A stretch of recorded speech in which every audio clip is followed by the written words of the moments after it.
Hello friends, welcome to Nand Kishore classes. आज बहुत ही important topic पढ़ने वाले हैं। बहुत सारी क्वेरीज आ रही थी कि जी 0/1, 0/2, 0/3 इसका आंसर 0 क्यों होता है। तो चलिए आज इसी चीज को समझेंगे।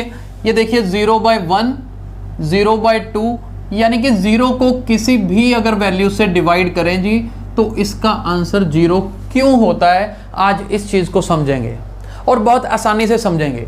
सबसे पहले तो ये समझते हैं कि डिवीजन का मतलब क्या होता है। डिवाइड करना मतलब बांटना, राइट, किसी भी चीज को बांट देना।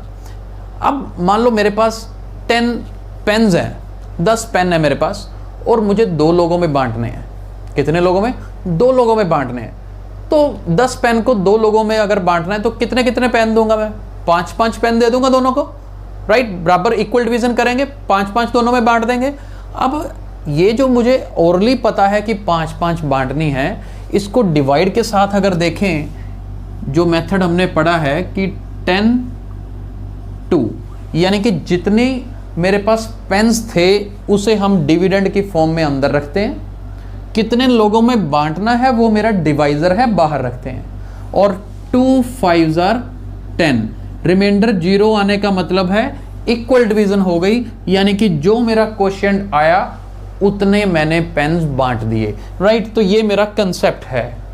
अब अगर मेरे पास 0/1, 0/2, 0/10 है, इस चीज को समझिए। यहां पर 10 और 2 का मतलब था 10/2।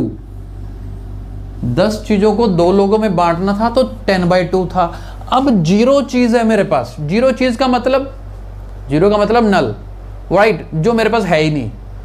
जो चीज मेरे पास है ही नहीं उसे चाहे 1 में दूं, चाहे 2 लोगों में बांटूं, चाहे 3 लोगों में बांटूं, चाहे 10 लोगों में बांटूं, चाहे 50 में, चाहे 1000 में।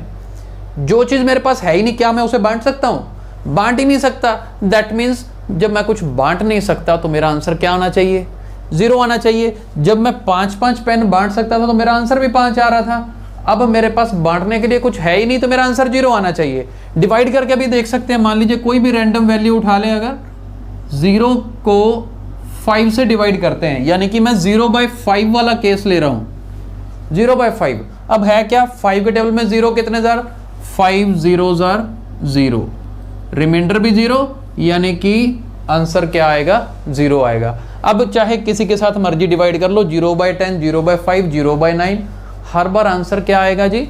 0 ही आएगा। तो मुश्किल नहीं है, बिल्कुल आसान है। यहां पर भी अगर किसी को दिमाग में ये क्वेश्चन आए कि जी 5 0s are 0 क्यों होता है, 6 0s are 0 क्यों होता है, तो हमारे YouTube चैनल नंद किशोर क्लासेस में ये वीडियो ऑलरेडी अवेलेबल है। आप सर्च करेंगे, आपको इसका भी जवाब मिल जाएगा, राइट। तो आई होप आज का वीडियो आपको पसंद आया होगा, और अगर ये लेक्चर पसंद आया है तो इसे लाइक और शेयर जरूर करिए। Thank you so much.